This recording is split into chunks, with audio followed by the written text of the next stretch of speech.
The fact finder, सच्चाई से रूबरू। में आपका स्वागत है। आज के इस वीडियो में हम फर्जी प्रोपेगेंडा फैलाने वाले पत्रकारिता के बारे में बात करने वाले हैं, तो इस वीडियो को पूरा अंत तक जरूर देखें। पत्रकारिता का मतलब सरकार का विपक्ष होता है, मगर पिछले कुछ सालों में मीडिया का एक बड़ा ग्रुप सरकार का वफादार बनकर महज सरकार का प्रचार का माध्यम रह गया है। सरकार से सवाल करने की बजाय विपक्ष पर उंगली उठा रहा है।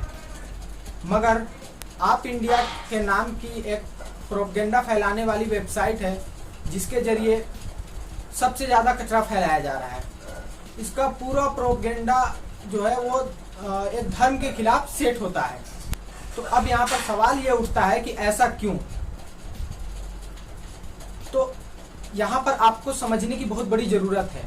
दरअसल इस देश में एक बहुत बड़ी साजिश चल रही है, इस देश के जनता को हंसिया पर भेजने की, ताकि व्यवस्था से सवाल को बिल्कुल खत्म कर दिया जाए।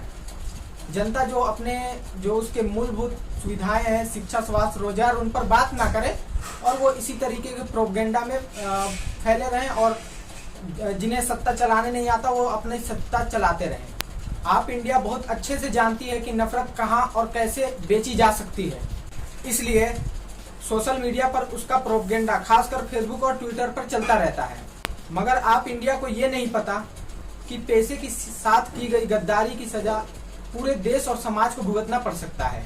कुछ लोगों को कुछ समय के लिए बेवकूफ तो बनाया जा सकता है, मगर हमेशा के लिए नहीं। ये रिपोर्ट देखिए।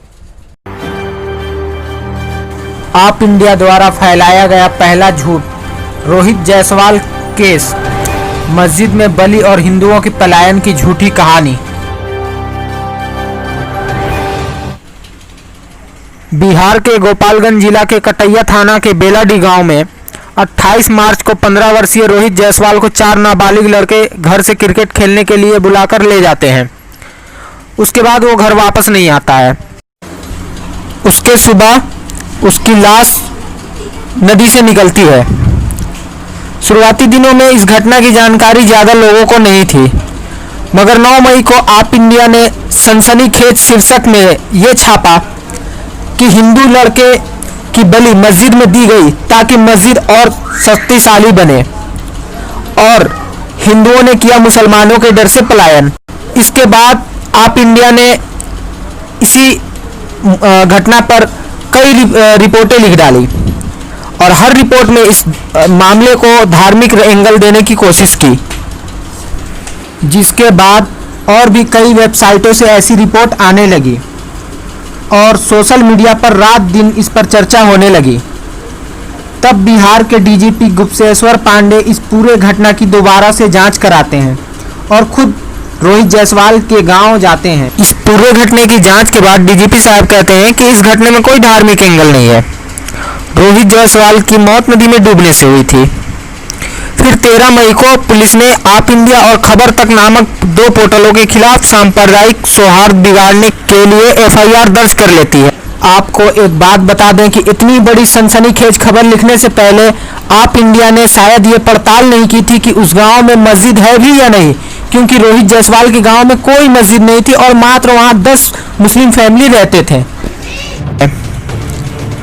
उसके बाद आप इंडिया के सीईओ राहुल रोशन खुद का बचाव करते हैं और सारा दोष रोहित के पिता पर डाल देते हैं। इनका एक वीडियो है, ये देखें आप। डीजीपी ने क्लियर कट इस पे मेंशन किया है कि मस्जिद वाला कोई मसला है ही नहीं, और मैंने बताया आपको कि वहाँ उस गांव में ही मस्जिद जो है नहीं है। पिता ने अपने बयान में बार बार झूठ बोला। डीजीपी ने अपने भी लाइव में ये बात बताया कि उस पिता ने बार बार अलग अलग लोगों को अलग अलग बयान दिए, जिसमें मस्जिद बलि फलाना टिमका है, जो कि विशुद्ध प्राइमा फेसी अभी देखने पे जब कोई वहाँ पे जाके देखे, पता करे, तो पता चल रहा है कि वो पिता जो झूठ बोल रहा था। उसने हमें जो है ऑफ इंडिया से हमसे जो बातचीत करने में, और शुरू में कई और लोगों से उसने बात की और यही बात कहा था, तो वो झूठ कहा था। दूसरा झूठ, तमिलनाडु सरकार ने मंदिरों से मांगे 10 करोड़ ताकि मस्जिदों में बांटा जा सके फ्री चावल।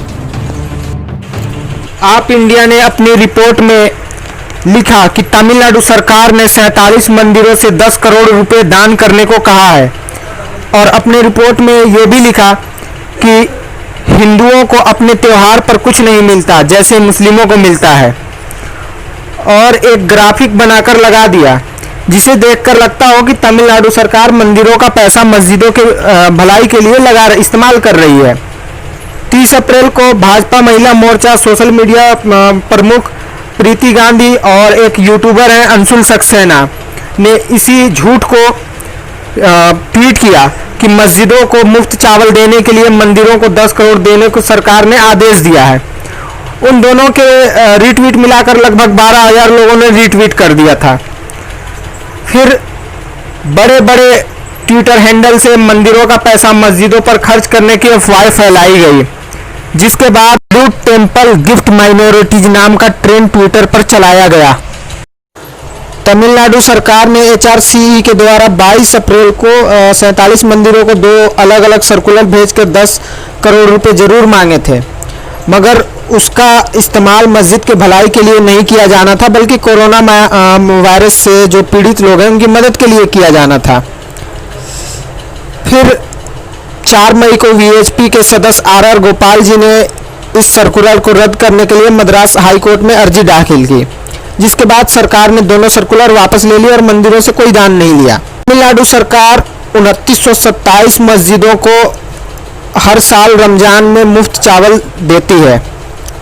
ये पॉलिसी अभी नहीं बनी है, ये पॉलिसी 2001 से है और ये सिर्फ मस्जिदों के लिए नहीं है, ये हिंदू त्योहार पर भी पोंगल स्पेशल गिफ्ट दिया जाता है। 2019 में मस्जिदों का मुफ्त चावल देने पर सरकार का 15.52 करोड़ रुपए खर्च हुए थे। वहीं पोंगल स्पेशल गिफ्ट के साथ 1000 रुपये कैश बांटे गए थे, जिसका सरकार ने खर्च 2363.13 करोड़ बताया था। आप इंडिया का तीसरा प्रोपगेंडा। अमेरिका में जॉर्ज फ्लॉयड की क्रूर हत्या के प्रदर्शन में हिंसा के पीछे मुसलमानों को जिम्मेदार बताने की साजिश। आप इंडिया ने 26 सेकंड के एक वीडियो के आधार पर एक पूरी रिपोर्ट लिख डाली और हिंसा के पीछे मुसलमानों को जिम्मेदार बताने का प्रोपगेंडा चला दिया, जबकि ये वीडियो कब की है, कहाँ की है, ये इसका पता नहीं है। ये वीडियो एडिटेड है या क्या है, कुछ पता नहीं है। आप ये वीडियो देखें।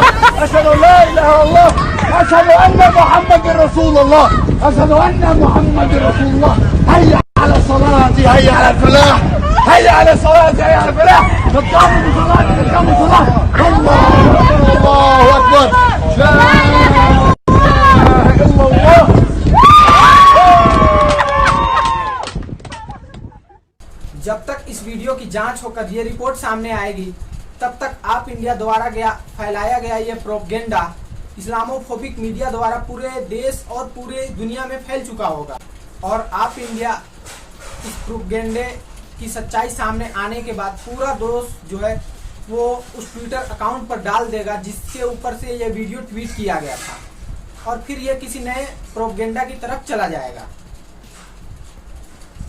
इस वीडियो का नेक्स्ट पार्ट में हम आप इंडिया के 2-4 और एविडेंस के साथ आपको दिखाएंगे कि किस तरीके से फैक्ट फाइंडिंग के नाम पर फेक न्यूज फैलाया जा रहा है।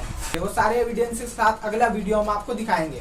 सोशल मीडिया पर देश और समाज को तोड़ने वाली हर प्रोपगेंडा को हम इसी तरह उजागर करते रहेंगे। अगर आप इसी तरह की अच्छी और सच्ची पत्रकारिता को पसंद करते हैं तो इस वीडियो को ज्यादा से ज्यादा शेयर करें और चैनल को सब्सक्राइब करें। धन्यवाद। जय हिंद।